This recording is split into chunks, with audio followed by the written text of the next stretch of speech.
It's time to talk about a new Alear build. Now this isn't one of the best uses of Lucina because it doesn't take full advantage of Bondage Shield, but it is a decent build. So this is a Divine Dragon build that is an Avoid tank. So you get Avoid plus 20 early by getting tier 3 and tier 4 wells to get enough SP books to get Avoid plus 20 from Marth before you lose him. And then you get Micaiah engraving on Folkvanger early, which is easily achieved. You can run any sword, but Folkvanger is nice because it's low weight and pretty good damage. It's somewhere in between a steel and a silver sword in terms of might, but it's cheaper than silver to upgrade and maybe a little bit more than steel to upgrade to hit to max. It might be about the same as steel, but it's a little bit stronger than steel. So you have essentially plus 60 avoid at all times just by existing. You also have Divine Spirit, which shortens engage meter, so you only have 5 bars to fill in order to reset your meter. Of course, you get Dual Assist, Dual Strike, Dual Support, which helps avoid tank. Your Bondage Shield has a 90% chance to work on anything, instead of 100 for Chi Adept or 100 for same type Cav or same type Flying. So it's still more consistent than just an 80% generic unit, like a backup unit or something, or whoever using it that doesn't have the same type bonus. Then All for One is guaranteed to hit for each ally, which definitely helps for getting kills because sometimes those 80% miss. So you can, in some cases, get a kill off of this. The main use case of this is it's an avoid tank that rapidly builds Lucina, and it can Bondage Shield-ish. So it's like an A tier build. It's not like overpowered. It's still good because it's a Lear damage boosting on Bonded. So what we can do, you usually want to Bondage Shield a few enemies at a time. You don't want to Bondage Shield a ton. So we'll do this. Actually, we can do Javelin. These are 2 range. What are these? Bulgs? All right, I'm going to Javelin one of those. So we'll start off on Javelin. And then we'll have Tamara engage as well. So we're bonding her at 90%. So she can still get hit. So you can't tank 10 things and survive. So keep that in mind.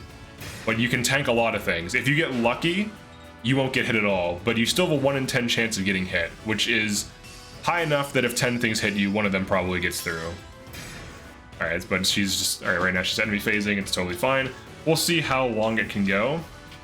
Now, obviously, a Chi Adept bonding, like if you just make Alear, a better class, they'll have 100%, and it's basically the same thing. But in this case, I just wanted to do something on Divine Dragon. Now, this class can also attack. It has Strength plus 2. It's starting to get some damage. Eventually, we'll have, like, Strength plus 4. And probably cap out at that. I don't want to run Sword Power because it hurts the Avoid tanking, so that's why I'm specifically not using Sword Power.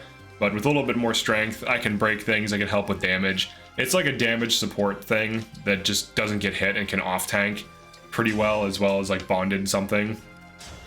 So let's have Tamara tank again. If she gets hit, she'll be fine.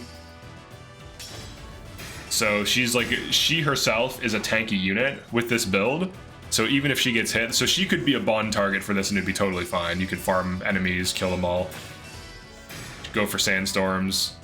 She's reliably killing these, and these axes can break her, so they're going to prioritize her, but they also can't hit Alear, so. She's triggering sandstorms pretty consistently too, which is nice. You love to see it. She can get broken if a single axe hits her, so that can mess this up a little bit. But so far, so good. We can switch to Fensalar, so it guaranteed 1 rounds even without Sandstorm. I just switched to Javelin to kill the Bulgs. Alright, so 1 does hit her finally.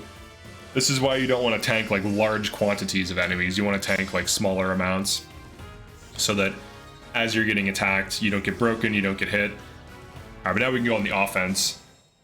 The offensive, I should say. So we can Bonded. So now Tamara can just switch to... She actually could use Sieglind here. She can just kill them. So she can just switch to this. Just 1 round them with this. So that way she doesn't get broken. She can still trigger Sandstorm, still 1 rounds them. But you can see the use case. If you 90% bonded an off tank, which is a unit that isn't your main tank, like an Ike tank, you can still reliably tank and hold positions. So this isn't really that bad of a build. I would say it's like A tier. You have a unit who can dodge tank and stall enemies indefinitely, who can waste enemy turns, who can put damage on enemies and enemy phase like large quantities of enemies off the avoid tanking. You have the 90% bonded, which is still reliable. You also get a damage boost from standing next to Alear, which is quite nice.